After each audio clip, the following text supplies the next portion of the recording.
Di Reskrim Suspolda Aceh, Kombes Pol Winardi menyebut kebakaran pada pengeboran ilegal milik masyarakat itu terjadi diduga akibat korsleting mesin dompleng atau pompa pengeboran minyak yang menimbulkan percikan api dan menyambar gas atau minyak di pengeboran itu. Menurutnya tidak ada korban pada peristiwa itu dan hanya satu unit sepeda motor yang terbakar. Tim Tipiter Polda Aceh bersama Polres Aceh Timur sedang melakukan penyelidikan peristiwa itu.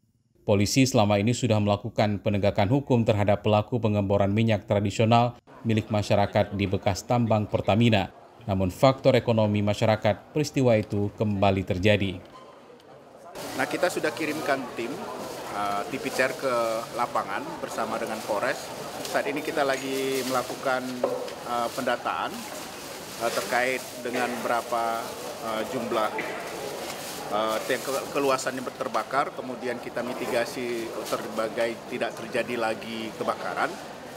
Kita sampai saat ini informasi yang kita dapat belum ada korban jiwa, tetapi ada kerugian material berupa 1 unit sepeda motor yang terbakar.